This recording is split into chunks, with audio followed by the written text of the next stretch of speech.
There is a woman standing in her driveway on a cold Monday morning. She pats the hood of her silver Honda Civic twice, almost affectionately, and says out loud, "Come on, Gerald, don't do this to me today." The car starts on the second try. She smiles with genuine relief and says, "Good boy, Gerald. I knew you could do it." To a neighbor watching from across the street, this might seem odd, maybe even a little crazy. But to her, this is completely normal. Gerald is not just a car. Gerald has been with her for 8 years. Gerald has personality, quirks, and preferences. Gerald is, in a very real psychological sense, a member of her life in ways that transcend metal and mechanics. This behavior, naming a car and treating it like a sentient being, reveals something profound about human psychology, our deep need for connection, and the creative ways we form relationships with the world around us. Naming a car is a meaningful act of personification. When you assign a name to an object, you are elevating it from thing to entity. This is object anthropomorphism, the tendency to attribute human characteristics, emotions, and intentions to non-human things. Psychologists have studied this extensively. We name childhood stuffed animals. Research shows that people who name their cars tend to take better care of them. They change the oil more regularly, keep them cleaner, address maintenance issues faster. This makes perfect sense from a psychological perspective. When something has a name and an identity, it is no longer disposable. It becomes something you have a relationship with, something you feel responsible toward. The difference between the car needs an oil change and Gerald needs an oil change might seem trivial, but psychologically it is significant. One is a task, the other is caring for someone. There is a man named Marcus in Denver who has driven the same Toyota Tacoma for 12 years. He named it Boulder after the city where he bought it. Boulder has been on camping trips, road trips, moved Marcus across 3 states, survived 2 accidents, and accumulated over 200,000 miles. When friends suggest he trade it in for something newer, Marcus gets visibly uncomfortable. Boulder's still got life left, he says defensively. But it is more than that. Boulder represents history, shared experiences, reliability through difficult times. Selling Boulder would feel like abandoning a loyal friend. This is not rational vehicle ownership. This is emotional attachment operating at a level that transcends utility. The gender dynamics of car naming are fascinating. Men overwhelmingly refer to their cars as she, or give them female names. Women are far more varied, using male names, female names, gender-neutral names, even abstract concepts as names. Some psychologists suggest this reflects different relationship models. Men may be projecting romantic or caretaking dynamics onto their vehicles. Women may be creating companion or friend dynamics. Neither is wrong. Both reveal the human need to create relational frameworks, even with inanimate objects. Loneliness plays a very significant role in car naming. People who live alone, who work jobs with minimal human contact, who have recently moved to new cities, are statistically more likely to name their cars. The car becomes a very consistent presence in a life that might otherwise feel isolated. It is there every morning. It reliably responds when called upon. It does not judge, does not leave, does not disappoint emotionally. For someone struggling with loneliness, having someone to greet in the morning, even if that someone is a Honda named Gerald, provides genuine psychological comfort. Control and ownership deepen through naming. When you name something, you are declaring a relationship that goes beyond legal ownership. You are saying this is mine in a way that transcends a title document. This is especially true for people who buy their first car with their own money. The act of naming becomes a declaration of independence and adult identity.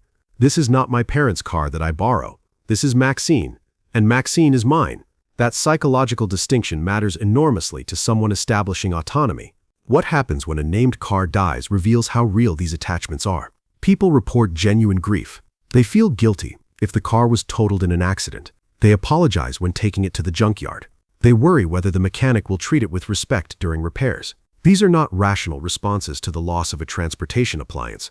These are grief responses to the loss of a relationship. The fact that the relationship was one-sided and involved an inanimate object does not make the emotional experience less real. There is a woman named Sarah in Portland whose car, a 2004 Subaru Outback named Beatrice, finally gave out after 18 years and 250,000 miles.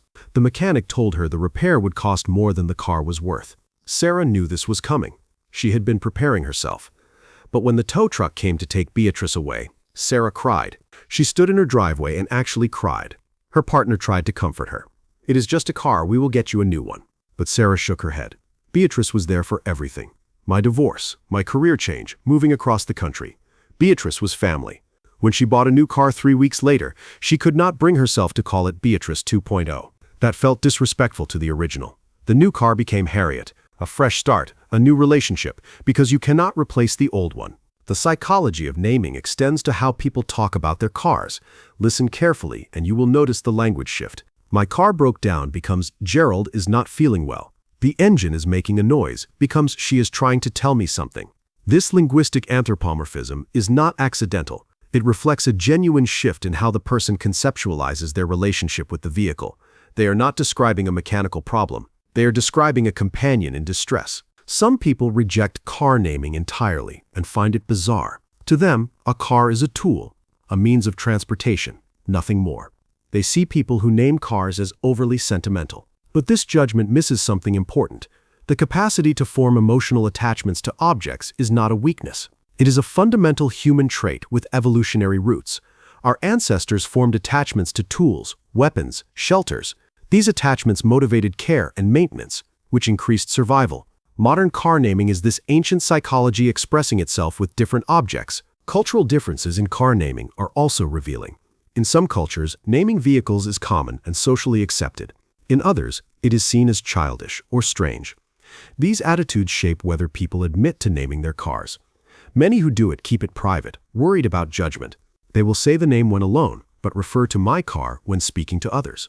This privacy suggests awareness that the behavior might be stigmatized, but the emotional need is strong enough that they do it anyway. Children who grow up in families where cars have names often continue the practice as adults.